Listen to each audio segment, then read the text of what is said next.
Hey guys, it's your favorite Unc here. Go ahead and click that subscribe button below so you don't miss a single episode of Nightcap. That button right here. Come for the sports, stay for the stories.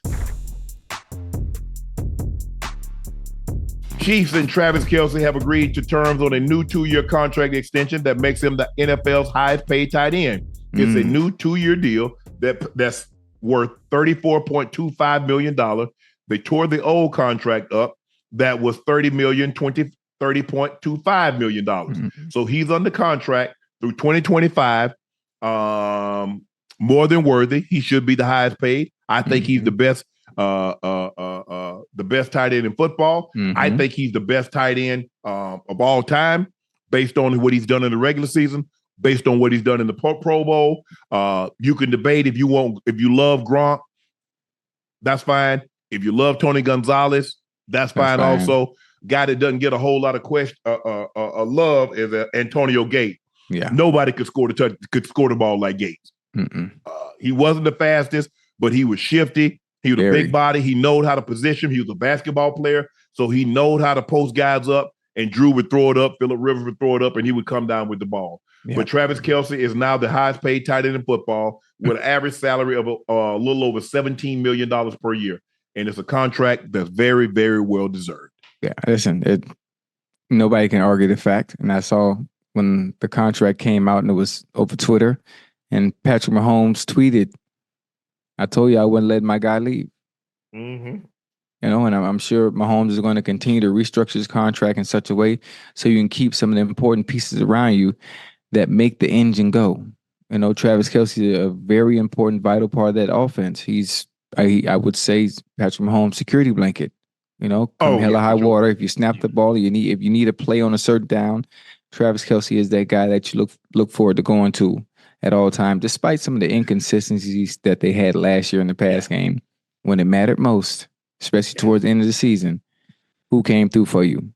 Travis Kelce and brother Rashee Rice. I'm disappointed because I wanted him to get 16 yards so he'd have 8 straight 1,000-yard seasons. Let that sink in for a tight end. Right. 8 straight. The record was 3, maybe 4 by Gonzalez. Right. The man has 7 straight 1,000-yard receiving seasons. If I'm not mistaken, he has the record for the most receiving yards in a season. If I'm not mistaken, he has the most catches in a season. He has the most touchdown receiving in the postseason. And I think he's behind Jerry as far as most receptions in a season. So the guy has the regular season body of work and he has the postseason body of work. So he's been phenomenal. A contract that's very, very well deserved. I'm proud of your nephew. Keep it going. And just because the contract says 2 years, if you still got some juice in the tank, hey, keep it going. Keep it going. Keep it going. The 49ers are planning on life without Deebo Samuel or Brandon Ayuk in 2025. The San Francisco 49ers did not trade Brandon Ayuk, Deebo Samuel, or Juwan Jennings during the NFL draft. But according to reports, the Niners are planning on life with at least one, if not 2, of them as soon as 2025. The plan has been and remains to try to work out a long-term extension with Ayuk. If that happens, difficult decisions on Samuel and Jennings, an unrestricted free agent, will await after the season. The Niners have been very proactive regarding the future of the receiver position, drafting, selected Ricky Pearsall in the first round and Jacob Cowing in the 4th round. Hey, you know, that's really iffy because you do draft players, but you never know. You know, transitioning from college to the NFL can be very different. It can be very different. Some don't catch on, some don't arrive until their 3rd year in the NFL to where you finally figure it out. Do they have the time? They got a year to figure it out. I mean, they got to figure it out early, but you need that veteran presence. You need that experience somewhere in that locker room. Now, I don't know. Ayuk is a veteran. Yeah, he is a veteran. But why are they playing with him? Again, every time it's time for us to get paid, we fighting tooth and nail for our money. Every time his resume, what Ayuk has done for that 49ers, for that organization, for that community, there shouldn't be anything to play about. There shouldn't be a waiting period. Just it's always happens this way. Always, for some reason. I don't know why. He's going to get paid. It's unfortunate that they won't be able to keep Deebo, because he's also been a vital part of that offense. With him being a Swiss Army knife and being able to do so many different things in that offense. So I'm curious. I mean, I'm excited for the 49ers. I'm excited for the rookies. I'm excited for seeing them play, especially Ricky Pearsall.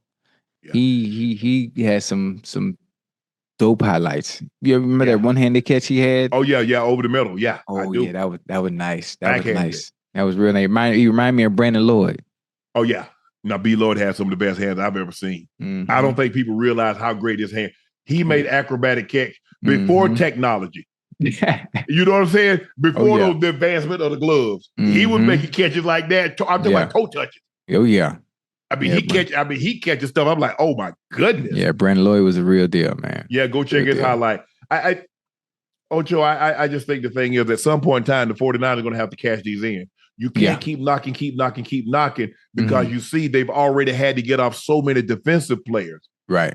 Now, they've done a great job of keeping the offense intact, but at some point in time, you can't pay Ayuk that money. You can't keep Deebo on the contract that's on. And you got Christian McCaffrey, and you got Big Trent, and you're going to have to do something with Brock Purdy. At some point in time, that was... I mean, listen, the best part about it is you want to win it and you want to get it done before you have to pay Purdy. That's when you want it. The window of opportunity on a rookie contract. There. Yeah, when he's on a rookie contract, it was there. So things are going to become a little bit more difficult for the 49ers organization to get things done as that window continues to close.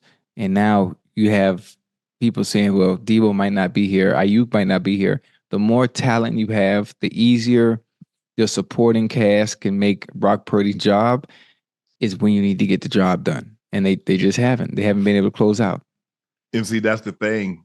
When you look at it like a Patrick Mahomes, his second year in the league on a rookie contract, he got him to the Super Bowl. And after his third year, they lose, but then they give him the big extension, but he takes less than what his market value is. He says, because I want y'all to keep this together. Right. I need Chris Jones. I need Travis Kelce. I need a lot of these pieces that we have. Let's not break it up. Now, he could have broke the bank. If he'd have said, I want 50 million 5 years ago, they got no choice but to give it to him. Give it to him. If he says, I want 55, you got no choice. Because what's your argument? He's a Super Bowl MVP and a league MVP within his first 3 years in the league. He's a 50 touchdown, 5,000-yard passer within his first 3 years. So whatever he asked for, he's more than deserving. He's more than earned whatever he's asking for. He says, but you know what? I'll take a 10-year deal. That's way less than market value because let's see how many we can get of these things before we absolutely have to break it up. And guy says, you know what? I'll go ahead.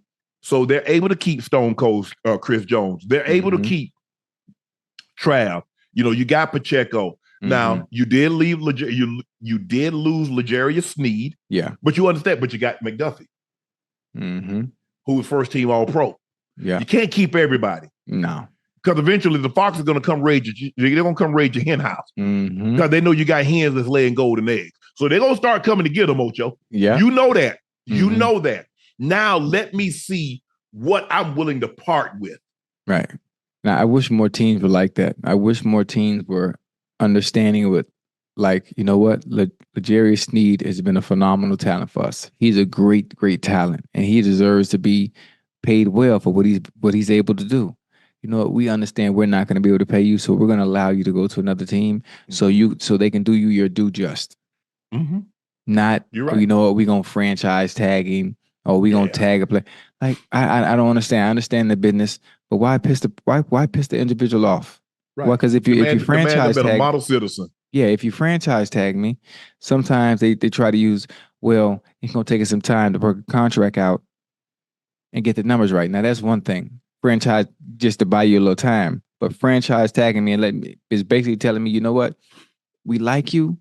We just don't think you're worthy of a long-term deal. So we're going to lock you in for one more year and see what we can get out of you. Right. And see what happens. That's all it is, huh? Yeah. That's all it is. Yeah, because the thing is, the man he was deserving of a long-term deal. Yeah. Because now, he's like, oh, well, that's 20. No, he doesn't want that 20 million. He wants 50 million guaranteed. Because he knows the likelihood of him getting the payday if he were to get injured especially if it's something that's a cornerback. He gets an Achilles injury. Oh, come on. It's going to take a while for you to recover from that. Yeah. So I'm glad Kansas City did right by him also. He won 2 Super Bowls. He was a model citizen. He played extremely well for you. He made big-time plays. Let him move on.